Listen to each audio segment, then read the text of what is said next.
Hey, what's up guys, and welcome to Xbox On. Now, you may notice that games no longer stay the exact same from when they're launched to later on in their lifespan. They're constantly getting updates and DLC to help make them better. Yeah, so we thought we'd take a look at some of our favourite games that have got even better since launch. The gods have been generous with the gifts they've bestowed upon Assassin's Creed Origins since release. And by gods, I mean Ubisoft. They gave the game one of the most handsome Xbox One X treatments we've seen. You just have to see the desert stretching out before you in 4K. But they've also grown the game out. First up are the timed weekly events called Trials of the Gods. Here you head to the desert to battle a massive deity. In this case, it's Sekhmet with his ridiculous animal head. Each god you defeat unlocks gear, and if you defeat all the gods, you'll earn specific outfits. Next is the enhanced photo mode that lets you control exposure, saturation, and depth of field, all in efforts to get the best shot of your camel as possible. At least, that's what I use it for. Plus, there's a new horde mode in the arena that has you face down an endless stream of enemies in front of a braying crowd. Hey, quit braying! I'm trying my best here! I particularly like the new weapons that have been added to both the store and the Hecker chests. They include stuff from Vikings, like the Sahalin axe here, and this razor-sharp samurai blade. It sort of resembles a For Honor merchandise store, but once you start whacking people with these toys, it doesn't seem to matter so much. And speaking of game cross-pollination, Origins also got this bizarre Final Fantasy 15 crossover that saw characters from the game warp into ancient Egypt and ended up with Bayek riding around on a chocobo. Sadly, you don't get a gang of chocobos to pull your chariot in the hippodrome races, but it's hard to be too sore about it when you get to take dumb pictures like this. Don't spend too much time with it, mind.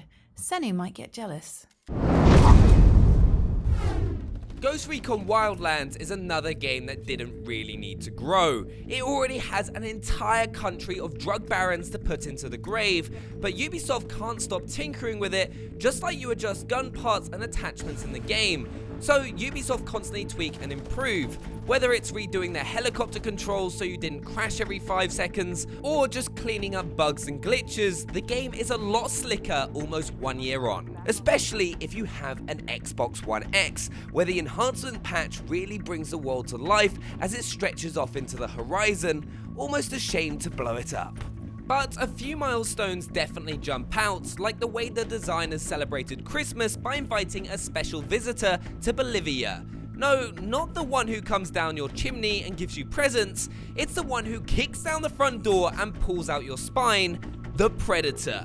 In this bizarre edition, you track the alien hunter around the jungle, finding crashed spaceships and flayed bodies, follow the neon green blood, and you get to fight him while that classic theme tune plays in the background. The Predator is a bullet sponge and wiped out my squad again and again. Arnie brought him down alone in the film, but if we do some basic muscle maths, that means each member of my squad is worth less than a quarter of Schwarzenegger. Now I feel bad. But if you'd rather hunt a human foe, you have to try out Ghost Wars, which is the free player versus player mode added last year. Here, 2 teams of 4 do battle in smaller maps. It's not unlike a Wildlands take on Rainbow Six Siege. Both games give you 1 life per round, and everyone has to pick a distinct class, so no 2 matches ever play out quite the same way. There's a bigger emphasis here on reviving squad mates, so when it reaches 1v1, it gets super tense, as you have to choose to go on the offense or risk saving friends to give you the team advantage. The only downside to getting hooked on this mode is that the drug dealers in the campaign get to walk free, but it's a small price to pay for a great online game mode.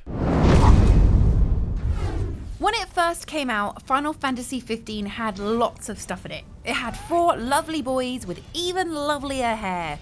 It had photorealistic sandwiches and casseroles. It even had a mountain that tried to kill you.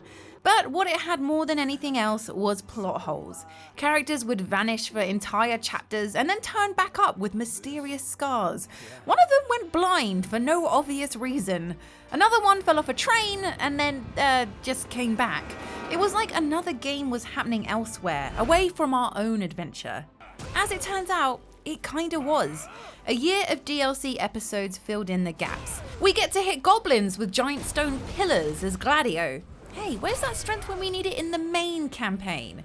Ignis flies around the rooftops with a Batman-like grappling hook and a pocket full of tiny bombs. Meanwhile, Prompto drives a snowmobile and fights a giant robot worm, which is a pretty good reward for falling off a train. He also got to look sad by a drinks cabinet, which you probably would do too if you'd been thrown off a train. And these are just the paid editions. The core game is almost transformed with features. You can leave the stuffy confines of the road in the Regalia Type D. You can leave the stuffy confines of Noctis by playing as the other boys, testing out those combat skills learned in the DLC. You can even skip that slightly ropey bit in Chapter 13 where you sneak around scary tunnels by spending time with Gladio and Ignis. We've seen developers sand down rough edges in games before, but this is a total makeover. If you've not booted it up since launch, give it a go now and see how far it's come. If you have an Xbox One X, you'll also see one of the most attractive upgrades on the console. Seeing all that action kick off with a smoother frame rate is such a treat. Obviously, some things never change. Prompto is still the best boy. Just thought you all should know. One game that has massively improved since it first came to our Xbox One is Fortnite. For starters, it had an amazing update for the Xbox One X that gave it graphics comparable to Epic quality on PC, so it's stunning to look at. But the game hasn't just got better because of one big update like some games, but it's getting weekly updates from Epic Games to help make the game as good as it possibly can, along with helping to keep players excited about the game, as well as making them keep coming back to see the new updates. One of the biggest improvements to Fortnite was the addition of the new zones to the map, as when the game first launched, the majority of areas were on the right-hand side of the map, which ruined the map's overall balance, as if you landed on the left-hand side, you were very unlikely to find a good amount of loot, which made it difficult when you got to the end of the game. However, with areas like tilted towers and shifty shafts being added to the left-hand side of the map, there is a much wider spread of loot across the map for players to go for, which means you don't get every single player landing at Retail Row anymore in the hopes of grabbing a gun. And talking about the hope of grabbing a gun, one of my favourite updates that Epic Games are doing for Fortnite is the addition of new weapons such as the silenced pistol, or most recently, the minigun. Not only is it pretty exciting when a new weapon gets added to a game, it completely changes the meta, as it could mean there may now be a new best way of destroying someone's base, or the SCAR may no longer be the best assault rifle in the game. And they're also so good at making small improvements, like adding the distance of your sniper kill on the kill feed, so you and everyone else knows when you pull off an incredible shot. And with small updates like that and weapons being constantly added to the game, there's just so much more overall depth to Fortnite, and along with updates to help with game fixes and bugs, it just helps to make the game so much better now than when it first came to our Xbox One. And of course, we also have those unique game modes getting added like explosives only or sniper only to look forward to. A surefire way to make a game extra juicy after launch is to release a buttload of DLC, and that's exactly what Resident Evil 7 did. A year's worth of add-ons saw bits of the story filled in, and other bits of the story turned super weird. Though I guess we shouldn't be surprised considering this was the series that once let us play as a piece of tofu. Let's start with banned footage, a DLC that contains 4 videotapes that vary from staying alive from waves of the molded to trying to escape Marguerite and her disgusting plate of human remains. Each tape is varied in its approach. Bedroom has more of a sneaky puzzle element, whereas Nightmare is all-out war. Ethan Must Die will test your skills in an ultra-high difficulty minigame, where the Not a Hero DLC sees you back in the shoes of good old Chris Redfield as he tracks down Lucas in his underground mine of horrors. In End of Zoe, you'll be playing as Jack's incredibly buff brother, Joe. The man is so strong he punches the molded to death.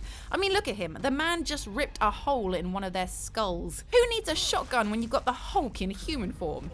The most ridiculous of all the DLC though has to be Jack's 55th birthday. As you can see, cute old Jack here is hungry, and only spices and cheap wine will fill the hole in his belly. Run around frantically collecting food for him as molded in adorable hats try and rip your face off. Probably the worst birthday party I've ever been to, but I don't really get invited to many parties, so who can say?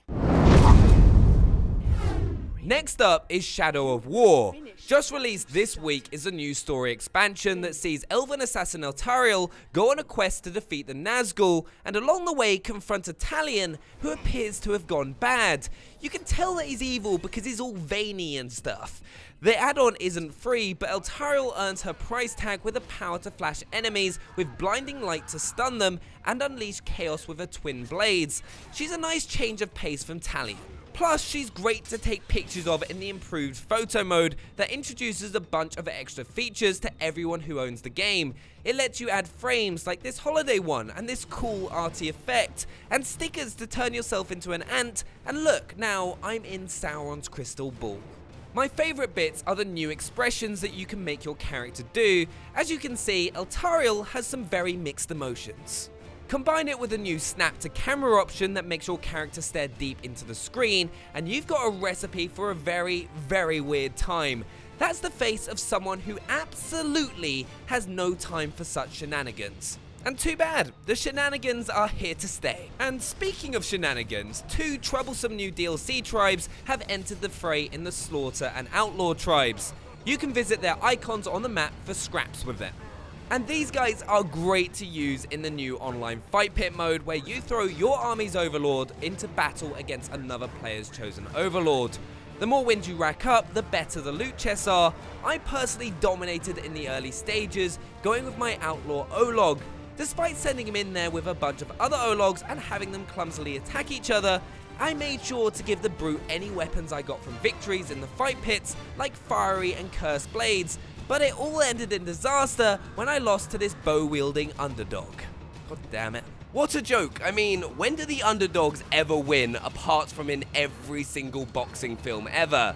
But with a new story expansion, photo mode, tribes and online fight pits, there's plenty to do in Shadow of War to salvage some pride. Throw in the huge visual boost that you get if you play on the Xbox One X, and this game just gets more and more epic, even when you're testing out your range of faces with some low-level scrubs. Not so long ago, in a galaxy very close to home, Star Wars Battlefront 2 arrived on Xbox One. But even though it wasn't that long ago, the game is already much better. For starters, there was its first big free giveaway, a new map called Crate. It's that strange salty planet where crisp white exterior hides blood red surface. And although you can't pull off the kind of badass tricks that Luke manages in the film, you do get to enjoy the terror of watching the First Order stomp towards your defences. If the campaign is more your deal, then Battlefront 2 also ticks that box with a free helping of story in the Resurrection campaign, which picks up several years after the climax of the main game and sees an older Iden Versio still being a badass. As the main campaign ended with a cliffhanger, it's great to finally get some closure, especially when you get to spray that closure from the end of a laser gun. What's great about Battlefront 2 is that there's no season pass, so there's no threat of the community growing divided as some people buy more maps. It also means we can look forward to more fan favourites joining the roster. We've already gained Finn and Captain Phasma since launch. If you've seen the films, it's probably best to keep those two away from one another. And there's that all-important Xbox One X enhancement, filling your TV with fizzing laser fire and those incredible recreations of famous film locations. Some almost look photorealistic on our 4K screens. And with more free DLC to come, it's only getting bigger and better. Overwatch is a game that got off to as smooth and stable a start as you'd want from an online shooter. It was the 1969 NASA moon mission of video game launchers. Maybe that's why there's a map set on the moon. 1.5 years on, and amazingly, the game has managed to improve on perfection, with a stream of new characters, maps and modes. Not to mention a recent update that brings 4K resolution to the Xbox One X, making this the slickest console version of the game yet. Firstly, there's been 5 fresh heroes, bringing the overall count up to 26. I personally play a lot of Doomfist because I like punching people repeatedly in the face, and I've always wanted a rocket-powered fist. But I've also got a sneaky streak, so you'll also find me running around as the Hacker Sombra, being all sly and hacky. Orisa is my reserve for when I'm feeling particularly destructive. There are new stages too, like Eichenwald Castle, a German retreat set in the mountains, which I kinda love because it reminds me of Disneyland. And then there's Blizzard World, which reminds me of Disneyland even more. It's full of cool little Blizzard nods from the Warcraft area to the StarCraft zone. And there are loads of new skins as well, from a Santa Claus Torbjorn to an Olympic sprinter Tracer. I'm also very fond of my Icy Farah, and did I mention all this has been for free? While you can shell out for vanity items if you want, I've never had to pay a single bit of real world currency for any of what you've just seen. Free Overwatch updates are so constant that you can set your watch by them, so if there hasn't been one in a while, you'll know time has stopped. So there we have it, loads of games that have got even better since they first came out. Do make sure to let us know what your favourite is down in the comments below, and if you're new to the channel, hit that subscribe button so you never miss out on another video. And make sure to hit that like button if you enjoyed this video, and check out last week's list feature whilst you're at it. We'll see you next time. Bye! Bye.